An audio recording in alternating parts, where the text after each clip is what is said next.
The President's remarks at a $100 plate fundraising dinner from Convention Hall in Philadelphia, Pennsylvania, October 30th, 1963. Ladies and gentlemen,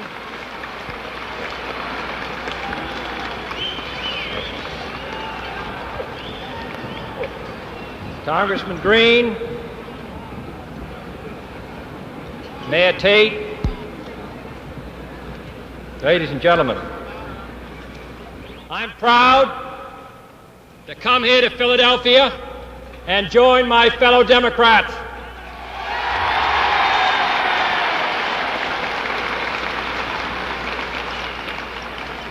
in 1960.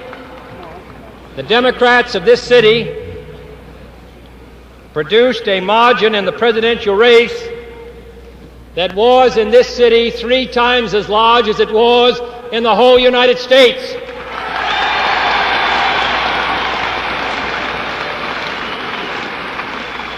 So I'm proud to be back here again, and I'm very happy to be introduced by your distinguished chairman, Bill Green.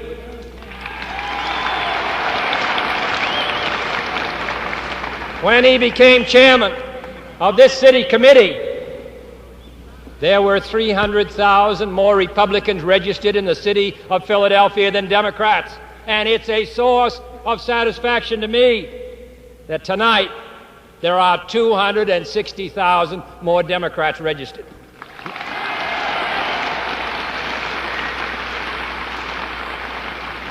I can understand why some Republicans may not like it.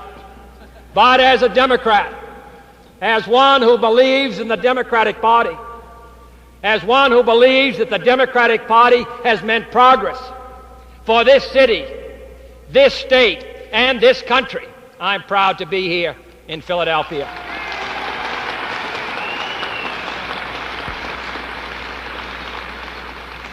And I'm proud to be here with your mayor.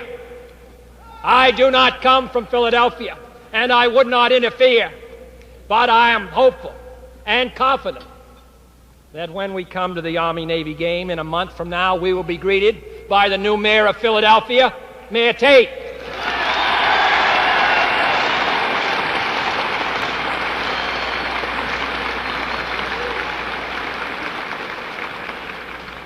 I haven't given a political speech for about 3 years, so I'm a little out of practice, but we're gradually getting back into it.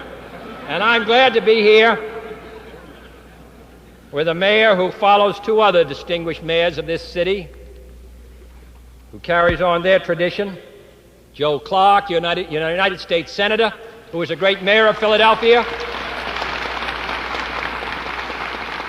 and Dick Dilworth, who followed him, who was a great mayor of Philadelphia.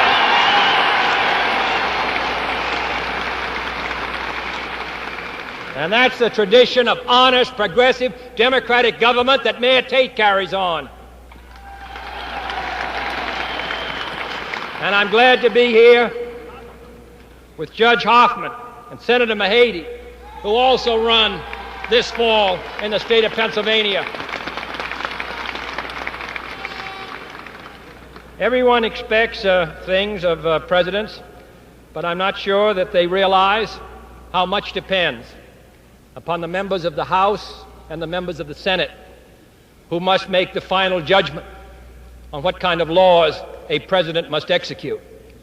The congressman from this city, as well as the senator from this state, Bill Barrett and Bob Nix and Herman Toll and Jim Burns and Chairman Green, have with Joe Clark supported legislation month in and month out that have benefited this city and this state and this country, and what is more, have helped make the United States meet its responsibilities around the globe.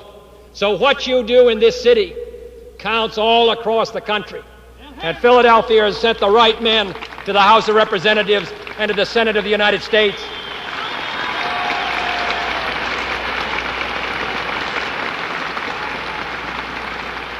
And I'm also proud to be here with your former governor, who is now working for us in Washington as our advisor on fair housing, Governor Dave Lawrence of the state of Pennsylvania.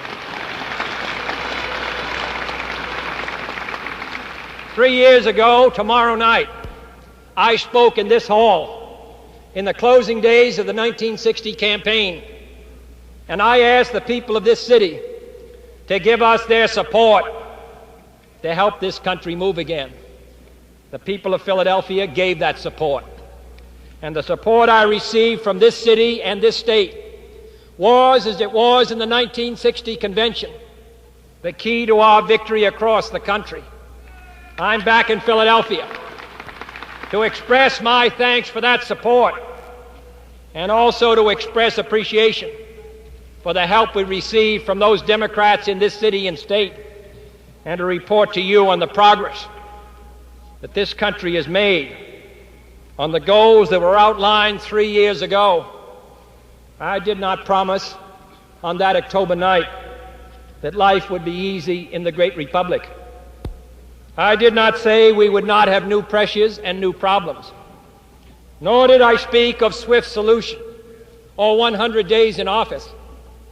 I talked instead about the kind of America that I wanted for my family and for your family and all those who are citizens of this country in these difficult and changing years. The kind of America in which I believed, not as a Democrat or as a candidate, but as a citizen. Today, in many ways, the world looks very different, and the revolutionary change of pace is even more rapid than it's been in the past. But there has been no change in my concept of the goals which this country must strive for if it is to meet its responsibilities to its people and those who depend upon it. I still believe in the kind of America which I described in this hall 3 years ago, and I'm still determined that this nation shall continue to strive to meet those goals, and I'm gratified to be able to report some progress on the last 33 and 1/2 months. I will say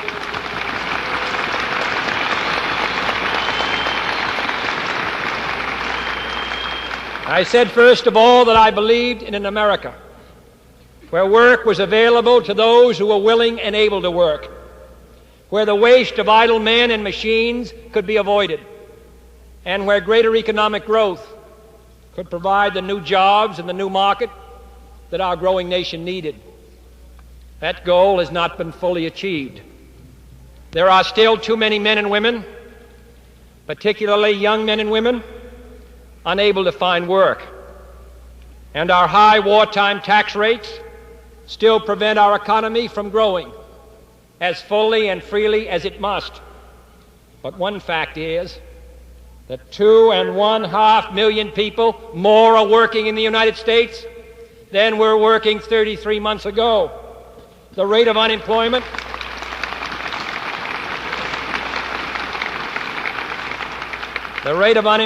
and idle capacity has been cut, and our economy of the United States will shortly pass the $600 billion mark for a record rise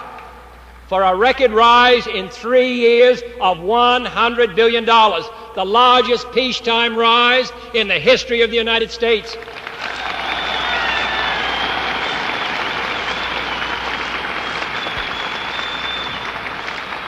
And if we can obtain the early passage of an effective tax cut, which the House of Representatives has already passed, and which the Ways and Means Committee, on which Bill Green serves, wrote, we shall be sailing this country next year on the longest and strongest peacetime expansion of our economy in the history of the United States. It is well within our reach.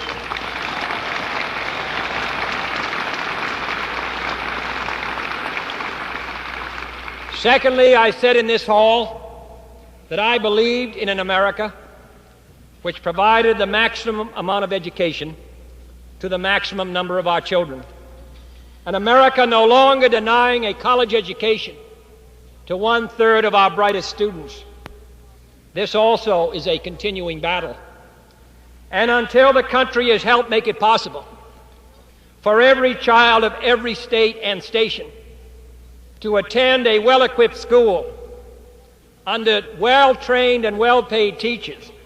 That battle must go on.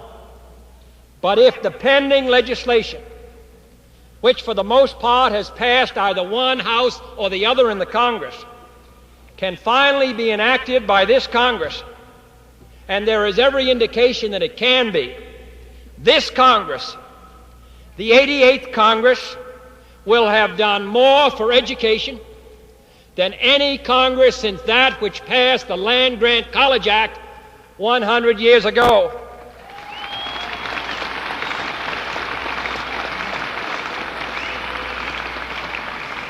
If the bills before the Congress now are successfully enacted, and I believe they must be, this one Congress alone will include action aiding the construction of new classrooms for our overcrowded colleges, action increasing financial assistance to talented but needy students who otherwise would drop out, action on vocational education, which is more needed now than ever before in our history if we're not going to have 8 million children who are going to drop out of our schools completely unequipped for the labor market. Action increasing, which is already passed, the number of physicians and dentists to take care of an increasing population. Action financing the establishment of new graduate training centers on which the advancement of learning so much depends. Action improving the opportunities for every family in America to have in contact with a library. Action stepping up job retraining for young people in the face of automation. Action initiating the first program in the history of the United States, providing for federal grants for educational TV. And action finally to spark plug a nationwide campaign against school dropouts. This is a record of which this nation can be proud, an investment from which we will reap more than any other thing we do. Investing in the talented children we have will reap the dividends for the rest of this century.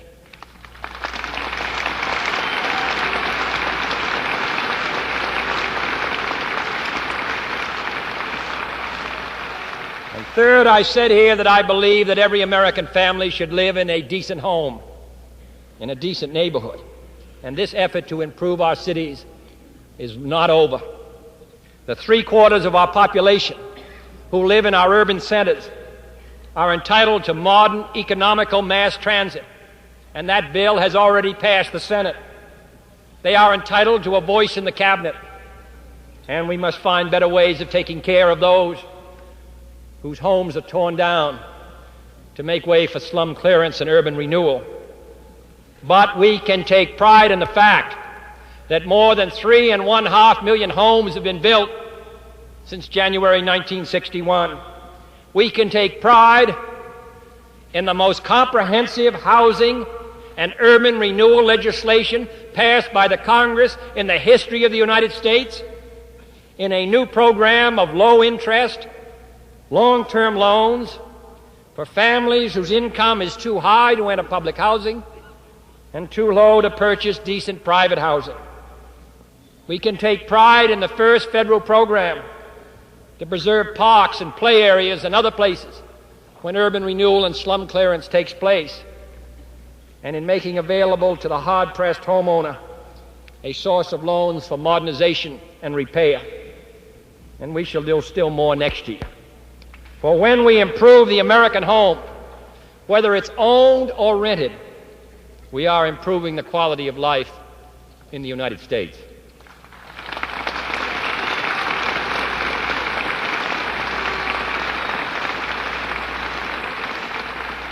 And fourth, I spoke here of those not enjoying the security and dignity which goes with life in the greatest country on earth.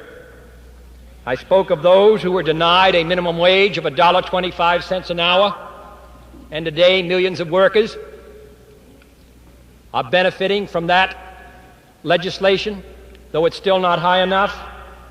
I spoke of those who lived in depressed areas or on public welfare or on surplus food packages. And today, the quality and quantity in those packages has been doubled. A food stamp plan is helping thousands of others. Our public welfare laws have been broadened so that an unemployed father need no longer desert his children in order for them to receive assistance. An accelerated public works program is bringing jobs to hard-hit areas, including those in this state, and the area redevelopment program, which Senator Clark sponsored in the Senate, which had previously been vetoed and voted and vetoed and voted, is now a reality, bringing some hope to those who live in chronically depressed areas. Much more needs to be done, including the inclusion of hospital insurance for our older citizens under Social Security.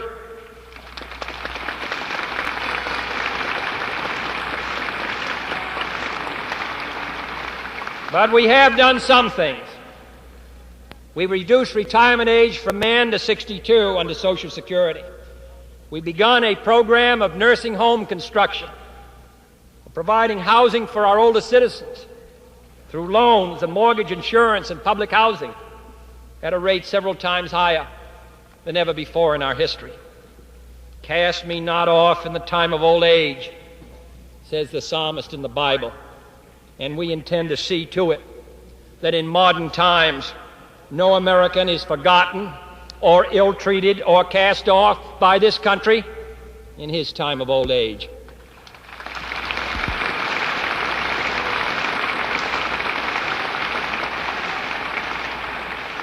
And finally, I said 3 years ago that I believe in an America where the rights that I've described are enjoyed by all, regardless of their race or their creed or their national origin. While our gains in this area have been considerable in education, in employment, in voting, in transportation, in housing, and public accommodation, that issue is still very much with us. And it will continue to be with us until all Americans of every race can regard one another with the quality for which this city is noted: brotherly love.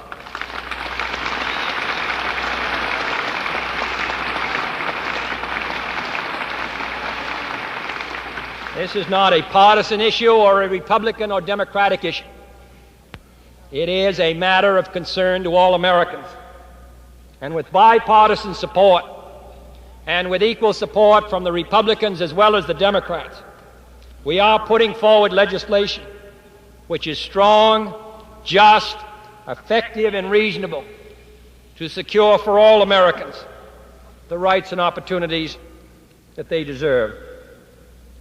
Domestic issues, however, were not the sole topic of my talk. I said unless we're moving here at home, we cannot move the cause of freedom around the world. And in the last 33 1/3 months, the tie between foreign and domestic policy has become clearer than it ever was before. It is because our economy has grown by nearly $100 billion that we have been able to increase by 100% the number of nuclear weapons available in our strategic alert forces, increased by 45% the number of combat-ready Army divisions, increased by 175% the procurement of airlift aircraft, and increased by 500% our special guerrilla and counterinsurgency forces. American agriculture, more prosperous than any time now than it has been in the last decade, is feeding 9 million hungry children in Latin America alone, providing wages in the form of work and food for more than 1/2 million workers in 19 developing countries, and sending nearly $4 billion worth of our surplus food under our Food for Peace program to hungry people all over the world. It is this spirit of American idealism that has made the Peace Corps and its 10,000 members serving around the globe admired around the world. And it is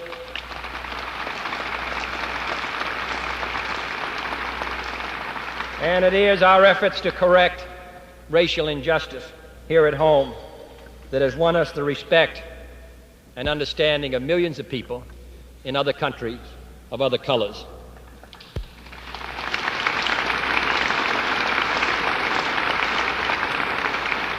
To build the kind of America of which I speak, and the unfinished business lies heavily before us, the agenda is still long. To build the kind of America of which I speak requires leadership across the board, in the Congress as well as in the executive, at the local level as well as the national level.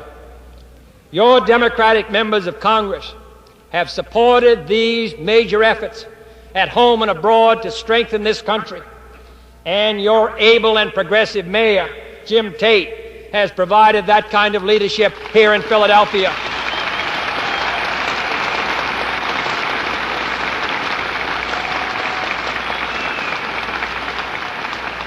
He, too, has shown his concern about the health and safety and job opportunities and housing and education of all of the citizens of this great city.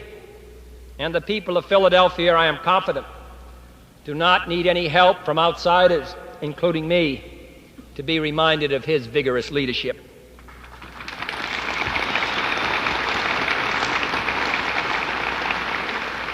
In conclusion, may I repeat the words with which I summarized my view of America 3 years ago.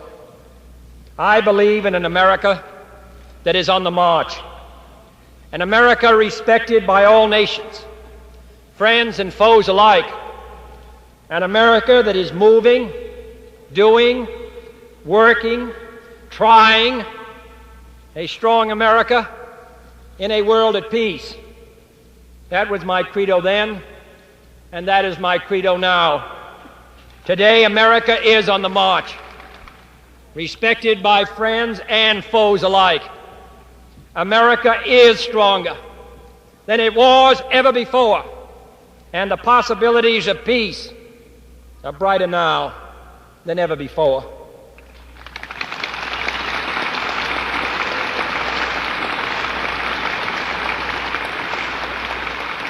America is moving, doing, working, trying. And with your help and continued support, we shall continue those great efforts over the months and years ahead.